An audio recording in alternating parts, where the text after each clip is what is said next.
I would like to introduce Rebel to come on. Sorry. I would like to introduce Epolight on the stage, and she will also talk about her story about coming out. Why, hello, let me orient myself, not for the first time in my life, but how is everybody? Oh, wow, this is a tall microphone. Let's give it up for Drown, please, okay? Because that is not easy for anybody to talk about. So, yes, much love to Drown. And excellent. So, if you don't know, my name is Epolight Laval. It's not really officially, that's more of like a stage name I've done for comedy. But here's the thing, all right? And I kind of want to start off right now talking about an ad on TV I saw the other day. Feeling stressed in your skin? Olay body wash will relieve that. Yeah, really. I mean, I could swim in a vat of Olay and still not feel comfortable in my skin. All right, like I mean, I don't know. That's kind of what it feels like to wake up every day. Like I'm by far a way better person now than I was 20 some years ago. But oh, we got some echo. Who has that?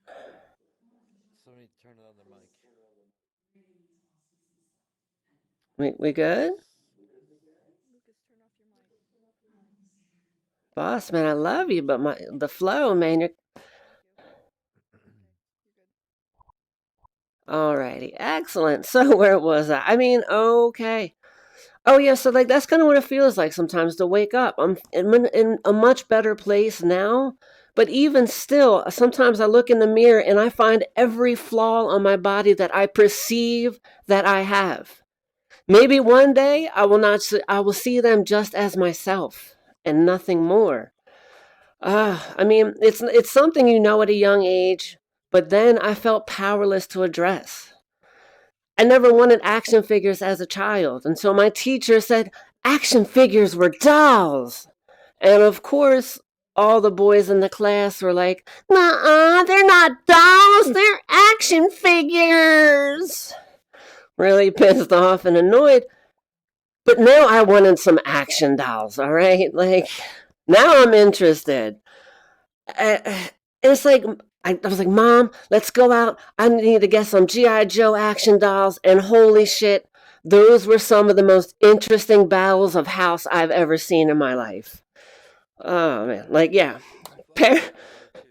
Apparently, my dolls enjoyed riding in a Jeep with missile launchers instead of a Corvette, but I finally had some dolls.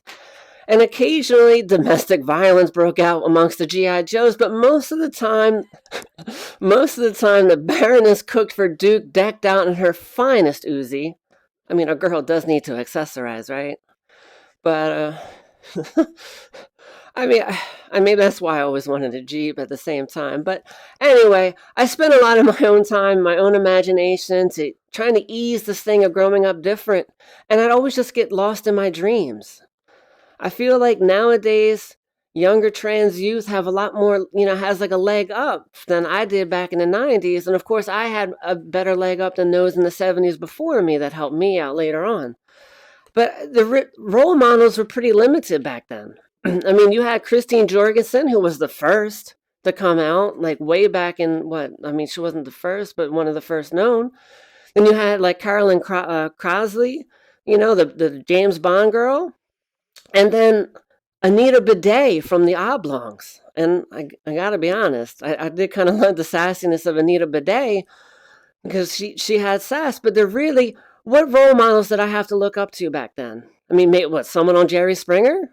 With headlines like, "Trans knocked up my girlfriend," or "My boyfriend is cheating on me with a tranny." Like, that just sounds like very appealing. Yeah, exactly, but you say that, but that's kind of what happens.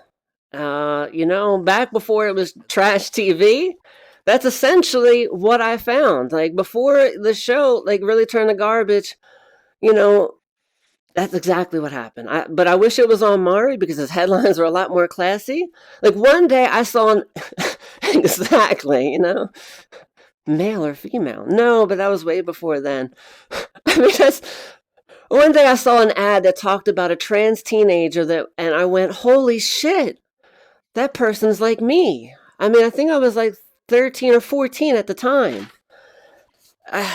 It's like, I don't know. I faked being sick that day. I used that old ET thermometer check and stuck it on the light and then stuck it in my mouth. And I just remember burning the shit out of my tongue that day.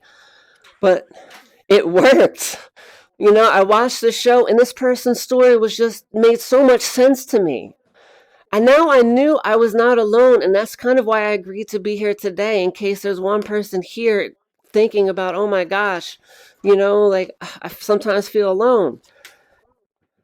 I mean, I don't know. I must have been blinded by that sight and that sentiment because I wasn't even phased at the part to where her classmates threw acid on her just because she was trans. And luckily, when I was in high school, that didn't happen. But at the same time, you know, I guess I didn't see the red flags, the dangerous flags at times. But, you know, whatever. Now I took that same knowledge that I had and I found a community. You know, while I was looking up the internet, and which was semi-new at the time, I looked up for cheat codes for theme park. And also, now that I had that information, I looked it up. I found the community that day. But what I didn't have was a voice of courage to tell my parents yet. And my life was progressing. My life was progressing, but my journey wasn't. And at the age of 15, I nearly found liberation, freedom from my predicament. I almost killed myself. Yeah, it was. Yeah, I mean, the uncertain future of the void seemed better than remaining shackled in my own skin. I was a prisoner in my body, not of my mind, and everything I did to escape became increasingly more difficult. I couldn't deal. I mean, the deathly liberation did not come that day, but instead my father and my mother blanketed me in love, wrapped me tight in their arms, and my brother even flew in from Miami to show and beat some sense into me. My family's love got me through those really hard and dark moments in my life of coming out. But yeah, I mean, a lot of our youth might be living on the street at that point, or worse.